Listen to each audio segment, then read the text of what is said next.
Okay, guys, let's try and get this finished without my computer freaking out on me. So iron and fluorine, we're going to use iron plus 3. So iron has a plus 3 charge, Fe, plus 3, and fluorine, if you remember, fluoride is a negative 1.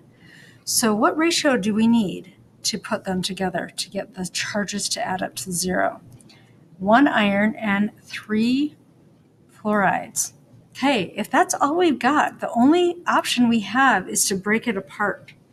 So we're going to break it apart into its elements. We've got iron, and we've got fluorine gas. Remember, fluorine gas is one of our diatomics, so it's going to come in groups of 2. So let's balance this. If we're going to break it down, we can already say that this is a decomposition reaction, right? I don't know why it's not letting me write there. Oh, I know why. Decomposition. Okay, so 1 iron, 3 fluorines, 2 fluorines. What's our least common multiple between 2 and 3?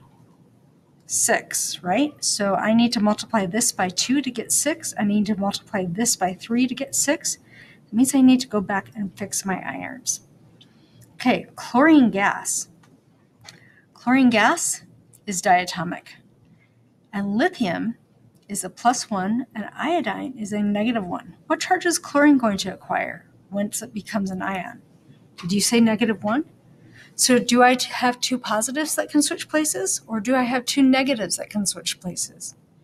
I have 2 negatives that can switch places. So the chlorine is going to switch places with the lithium, with the iodide in the lithium iodide. So I'm going to have lithium chloride and then iodide. Iodine is also diatomic, so it's going to come in groups of 2. So there's my skeleton. And now I need to go and balance it. This is what's one place chlorine is switching places with iodine. So this is a single replacement or displacement.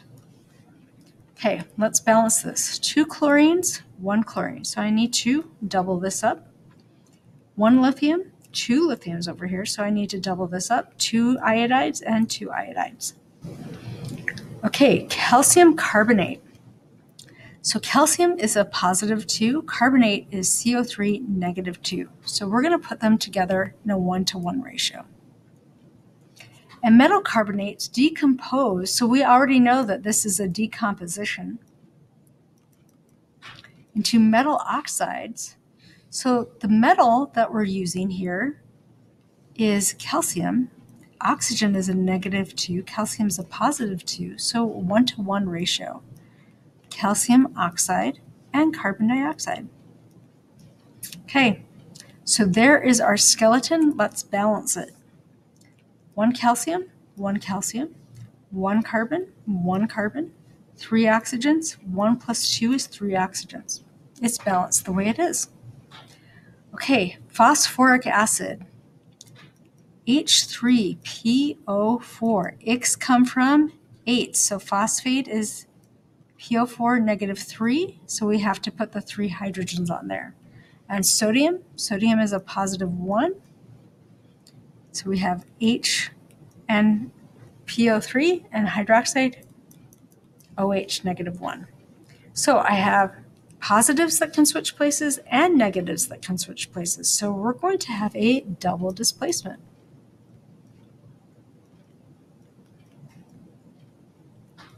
Okay. So the hydrogen is going to get together with the hydroxide and make what? It's going to make water. I'm going to write it as HOH right now for the time being, okay? And sodium is going to get together with the phosphate. Sodium is a +1, so I'm going to need 3 sodiums to get together with the phosphate, okay? There's our skeleton. Let's balance this. Okay, so I have we're going to start with our sodiums. I've got 1 sodium here. I've got 3 here. So I need to multiply this by 3. Okay. I've got 1 phosphate group. I've got 1 phosphate group. So that's okay. I've got 3 hydrogens. I've got 1 hydrogen here. So let's multiply that by 3. And I've got 3 OH groups, and I've got 3 OH groups. So I'm good. So let's rewrite this with our waters written correctly. H3PO4 plus 3 sodium hydroxides. So phosphoric acid and 3 sodium hydroxides will get me 3 waters and sodium phosphate. Okay, double displacement reaction. All right, so remember, put in your charges. Know what can switch with each other. Balance the charges when you make the new compounds. Remember, the total charges on a compound have to equal 0. Write your skeleton equations with the correct formulas. And then once the formulas are written, then go back and balance your equation. Okay?